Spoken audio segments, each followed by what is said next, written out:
This is Tony Gonzalez from Made in Metal, and we are here talking to Vinny Appice, who we are here because next March 31, Last in Line will release a new CD called Jericho. Yes. So, hello, Vinny. How are you? I'm good. Thanks for having me here. And hello to Spain and everywhere around there. Yes. Tell me, what can we find in this new CD? This CD, it's got some really great songs and a lot of energy, a lot of good playing. We like to perform, do a performance on stuff that we play, and the songs are really, really, uh, really good. And we had fun making the record. So I think it's one of the best records we've made. This is the third one, and I think this is the best. So check it out, and we're all excited about it. Yes, the band recently released the video from Ghost Town. So, when I saw the video, I imagined that Ghost Town has some relationship with the COVID, the corona. But am I Nah, right or wrong? No. nah. Tell me, why did you select this song? Well, Andy Freeman, the vocalist, comes up with the titles and the words and the lyrics. So I don't get into that so much, But we had the title Ghost Town, and it's I don't know. You'd probably have to listen to the lyrics and have your own interpretation of what it means. But it's nothing to do with COVID. We want to forget that. Me too. Yes. That's like a negative thing. But there was another track in advance, Hurricane or Law, previously released in A Day in the Life EP. Tell me, why did you decide to include Hurricane or Law in A Day in the Life and now in this CD? It's well, we wanted to do a Beatles song. We're all Beatle fans, and we thought, well, Day in the Life, that's an amazing song. To tackle and try to make it a little different. So we decided to try that one, and I laid down the drums first, and I made the pattern, and I actually played to the original Beatles song, and then stopped it and went to the fast, heavier parts we did, and put it together like that, and then the band played over it, and we started producing it. And Hurricane Alla, it was released on an EP we did a couple months ago, Yes. like 3 4 months ago maybe. And that's a song that's one of the first ones we got together and wrote, and it's just a fun song, a lot of stops in it and a lot of energy and heavy, and I love that song. It's fun to play live too. So another extraordinary song in the CD, according to me, because I enjoyed the CD, but some songs enjoyed the most. One is Do the Work. I think that Do the Work is a song different in Last in Line. Yeah. Yes. And the other is the last song in the CD, House Party at the End of the World. Well, yes, when I check the song title, I imagine the title looked like Kiss more than Last in Line. But Yeah. there's the reason why I like the most is because in the beginning you play the drums in a way that remembers the classic We Rock. Yeah. Yeah. Yes, please tell me about the song. Well, actually, that song, we used to play it slower, Hmm. and it never really stuck out, you know. And then Andy suggested, let's play it like a We Rock. He even said that. Yes. You're right. And okay. So we sped it up, and then I did, like We Rock, and it seemed to work. So that was a good idea. It was cool. And then, I'm stealing from myself from the Hmm. We Rock album, you know. On the first album, I know we did a solo part, and it was like the Last in Line song. We had don don pop at the boom boom pop at the boom boom, and we used that I suggested it. Let's do something like that. And we stole it, put it in, and it fit well. But nobody mentioned that it sounded like the other song. So yeah, that's what we did. We sped up the song, and he mentioned "We Rock." I went, well, let's go with it, with that intro. In the past, the last in line writing process was with the musician improvising in the studio, getting ideas, working together. How was this time? Well, we were together in the room at different points. We did the writing in Las Vegas. Mm. We had a studio there, really great place. It's a rehearsal. We rehearsed in there and wrote the songs. I think 2 or 3 times, different times. A couple of weeks. We did 1 week, then a couple of weeks, then another week. And when we went to record, we used the studio, the same place, but we used the actual recording studio equipment. And that's where we did it in Vegas. So we were all in the room. Nobody came in with the song already written, like, I got a song, check this out. And then we learn it. We wrote it together. We wrote all the album together. We played it together. We recorded it together. So it's definitely a band effort on this record. Actually, the other 2 records as well. We didn't use the internet. You know, you record drums and send them back, and the only way we did that was that time we did that was on "A Day Into Life," the Beatles song, because we decided to do it, and okay, let me start with the drums, and I started doing that way. And that's the only time we did an internet kind of song. The producer now is Chris Collier. Why did you take him? Why not working again with Jeff Pilson? Well, we know Chris for a long time, and actually, the first album we worked with Jeff Pilson as producer, and Jeff produced the album, and then gave it to Chris to mix it. It was almost the same thing, And then the second album, we felt we know what we want to sound like, so we produced it ourselves, co-produced with Chris. We gave Chris credit. He had some ideas and stuff, but he's just an unbelievable mixer. He makes it sound fantastic. And then this album's the same thing. So we just did it ourselves with Chris, and I mean, we wrote all the stuff by ourselves, and then Chris was there when we recorded, and any ideas he had were put in then. So it's a good team, both with Jeff Pilson and with Chris Collier. So, Vinny, it's the first time that I have the opportunity to talk to you. And maybe this opportunity won't repeat it in a short time. So I would like to ask you some questions about your career. Yeah. If you don't mind. But I'm not going to ask you about Black Sabbath or Dio because, that is an stand articles about you working with them. But for example, you were in a band that to me was really, really interesting, that it was Legged Dogg, and you did one recording, A Frozen Summer, in 2006, Jimmy Bain, Carlos Cavazo, Chas West, and you. Yeah. Remember what happened to this band? Why the band didn't continue? I had a lot of good bands like that were good and great and couldn't get it going. Another one was Kill Devil Hill with Rex Brown from Pantera. I don't know if you heard that stuff. It's a really good band, 2 albums. And it all comes down to, like with Legged Dogg, is we didn't have a manager.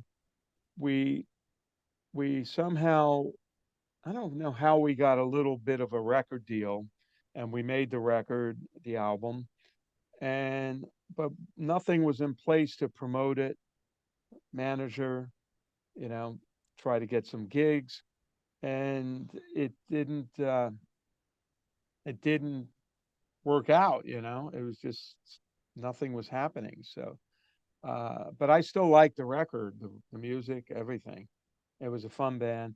So usually that's the cause of these bands, is we don't have the machine to push it forward and promote it and book a tour or manage it. basically. So that's what happened. Yes. So, and tell me, Vinny, was Three-Legged Dog related to Hollywood Monster? The other band? No, not at all. No, Hollywood Monsters was a thing that Stefan Helm put together. He was a guitar player in France. Mm. And actually, there's a new album that came out last year, a couple of months ago, called Scream Taker. And it's with this guitar player, Stefan Hound, me, and Jim Crean, who sings vocals for Drum Wars, for Carmine and myself. And it's a great album. Sounds like Dio, sounds like Sabbath. Really simple, really raw, and got some really good reviews. And it's out and it's selling, and we're going to try to do some shows with that as well. So, but all these things are all different projects, Yes. with the people sometimes. The first time I listened to you playing was with Axis, and the CD was Circus World from 1978. Yes, and tell me, Axis was another example that it was only one recording, extraordinary good, and then didn't continue. What happened with Axis? Yeah, well, Axis was actually together before I played with Rick Derringer. Yes. This was 75, I guess. And we were a band and we did some gigs in the South, like Texas and Louisiana. And then I got a call from Rick Derringer and he was putting the band together. So he came down to hear us play and he liked the band. So he used Danny, the other guitar player, Danny Johnson, and me and Rick. And we got a different bass player in New York. And after that, that was a couple of years, we decided to put Axis back together. And we got a deal. We had some managers and we got a deal on RCA Records and we did the one record produced by Andy Johns, who did a lot of Zeppelin stuff and worked with a number of people. Great drum sound on there. He's really amazing. And then again, then nothing was happening. It was hard to push the album. There weren't any tour dates and we were trying to get it together. And then I got a call from Black Sabbath saying, hey, you want to not join the band, you want to come down and meet everybody and see how it goes. So what would you do? Black Sabbath or try to get this thing off the ground, So I had to go join Black Sabbath, couldn't lose that opportunity. But Vinny, let me tell you that I imagine that Axis was the bridge to enter in Black Sabbath, that it was because they see you or listen at the Axis recording. Did you know? You're right. You're right, because when Tony Iommi, I went to the hotel, this is in LA, and when Tony Iommi came in the room, he had the Axis album. And he had the Axis album under his arm. And he went, this is good. This is good. And he heard me play. And it was a really good drum sound with Andy Johns. And that kind of opened the door for Make It Easy. Like, Tony likes it already. Now he's going to come meet me, see if we get along. And we got along. We're both kind of like practical jokers, and especially him. And so that got the foot in the door. You're right. Yes. So I check it again today, Busted Love, to prepare this interview, the song. And when we listen to the drums entering the song Busted Love, it's remind me now playing you Not Today, Satan, the first song in the new CD. And then I understood that even when you are playing in different bands, your sound is almost the same. So there is something that I would like to tell you. And to me, it's interesting that in the production, because this Last in Line CD sounds like a classical heavy metal from the 80s, when the bass sound, the drum sound, not now, that is only guitars. And yes. Yeah, that's right. So, but now that we are talking about it, a great surprise was listening to you playing in a band called Dunsmuir, Black Sabbath Mid Clutch with Neil Fallon. Yes, and tell me how Neil Fallon from Clutch got in touch with you to recruit you from the band. Oh, you know, interesting. I forgot about that album. Wow.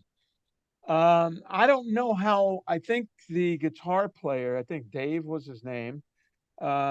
He contacted me and said, "Hey, we're doing this project. We're gonna put an album together. It's really good, cool music." And I said, "Okay." So I listened to some of his ideas, and I thought they were really good. And then he said Neil Fallon's gonna sing on it from Clutch. I went, "Oh, okay." And so I got together with them. We rehearsed, but not with Neil. I think Neil, he was busy on the road and blah blah blah blah blah. But Neil came down, I think, once, and we played together, and uh, and then we laid down all the tracks, and it was a good vibe. It was a lot of fun. Music was good, and then Neil sang on it, and it really came together.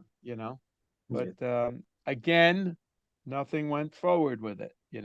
It's another like really good project, good band, and it just sat there. So, but it was fun. So, Yes, but it wasn't your the typical band when we can see you. But I think that maybe he called you because you were in Black Sabbath and you add a style that is look like similar than Clutch or a style that are the sound of Black Sabbath. and it's an experience to work with different people and different artists. You know, I'm not been in one band the whole career. I've been different bands, and gives me the opportunity of experimenting and being creative with the sound and the playing. But I always maintain my style. I play like me. That's just that's inside. Inside. It's crazy. It's a crazy business. A crazy business, a crazy business. So Yes, crazy. in this crazy business, you were playing with Jimmy Bain for more than 30 years in different Another band people. was World War III with Yes, Jimmy Bain. yes. Real. That was I left Dio, and then Jimmy was playing with World War III, and he said, "Hey, you should check this out, man. You'd be perfect for this band." So he came over and played some songs. I went, "Wow, this is cool." Really heavy, and the singers, the long hair, he had the image, Mandy, and the lyrics were all crazy lyrics. And I said, "Yeah, okay." So I did the album. I did the album, and then they actually had got some dates booked, and we did a little bit of a tour, and then and it didn't last that long. So I Yes. think at that point the singer and the guitar player, Mandy and Tracy, weren't getting along, but So it was a fun band. in Three-Legged Dog was Jimmy Bain, was also Jimmy Bain. Yeah, And now you are working with Phil Sousan. And yeah, Phil. in the past, you were working with an extraordinary bass player. I remember, for example, Marco Mendoza, who is a bass player that Oh, I WAMI. follow. Yes. And tell me, in your long career, is there a bass player you were more comfortable with, a favorite one for you? Well, right, I'm really comfortable with Phil. We really listen to each other. The way Mm. he plays, he's very melodic, and he's a really great bass player. So really comfortable with Phil. And Jimmy, we've just fit together like a glove, me and Jimmy. Jimmy played a little bit more simple. Mm. Phil plays a little bit more busy, you know, and but they all worked. And then I played with Geezer Butler, totally different style. He was really busy, and I laid back a little bit more. So I felt comfortable with all the bass players. I've been blessed to play with all the bass players. Marco Mendoza, we did that album Whammy. I just played on the record. I never really played with him in the studio. Mm. You No? know, Ah, no. They sent over the music, and then I went to his studio, and I didn't do it at house here, and played to all the songs, and then I think Marco played to me, because there's some really tight stuff on there, But it was great being in such great company. Yes. So, And Vinny, digging in the deepest part of your story, tell me, did you finally play with John Lennon in Black and Bridges? What did you play and how was meeting John Lennon? well, we started with we were managed by the Record Plant Studios in New York City. My band, 9-piece. We had horn players and 9-piece band, and they gave us a room to rehearse in the record plant. It was our rehearsal room. So one night they called us down to do hand claps. Can you guys come down and do hand claps? Sure. We go down, John Lennon's in the room. Go, oh my God. Yeah, I'm 16 years old. Holy crap, it's John Lennon. So we did hand claps on whatever gets you through the night. Mm-hmm. And then he used to come up and hang out with us because we were really cool with him. We didn't ask for autographs, no pictures. I wish I had his autograph. I didn't. And then we wound up doing the owner of the record plant's wife was a singer, so she had 8 songs. We were the band, and John produced it. So we worked with him as a producer. It's incredible. And then we did a couple of videos for John that's on his DVDs. And then he asked us to do a live show in New York City. This was 1975. It was a crazy, crazy show at the New York Hilton, and it was all over the world. And so we did that. And then I found out like 6 years ago or something, that was his last live show. And I'm like, what? I didn't know that. I played John Lennon's last live show. The kid from Brooklyn, 16 years old. And I used to work with John at night, whatever we did, and then go to school the next day. And I sit in school going, this is crazy, man. I was with John Lennon last night. High school, they call it here. So anyway, so I got to play with John, and then later on when I joined Sabbath, we wrote a song called Mob Rules, and we were in England, and it was for the movie called Heavy Metal, the movie that was Warner Brothers was putting out. And we had a couple of days off. We went to John Lennon's house. He already was passed, he died. So Ringo owned it, and they have a studio in there, and that's where we recorded the Mob Rules. I even got John's room when I went they give me a key. They go, your room's down there. I go down there, and on the plaque it says John and Yoko. But he just died, so I was like, no, I don't want to stay in there. It's kind of freaky. I should have, but who knows? So we recorded the Mob Rules at John Lennon's house. That's where the house where he did the video for Imagine. Yes. With the white piano and the white room, and Yoko's in it. And so it was, and then all over the house was Beatle paraphernalia. You open the closet door, there's platinum albums from the Beatles and pictures, and it's just like, oh man, it's the Beatles, It's an incredible experience. I wish I had a camera. I don't even know if I had a camera back then. This was what, 1980, 80, Heaven and Hell tour. We didn't have cell phones, so different world. Amazing story, Vinny.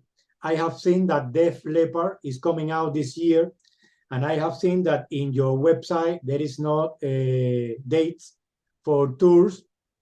Well, we have April off, some of March at the end, April, and then September, and maybe some in November for us.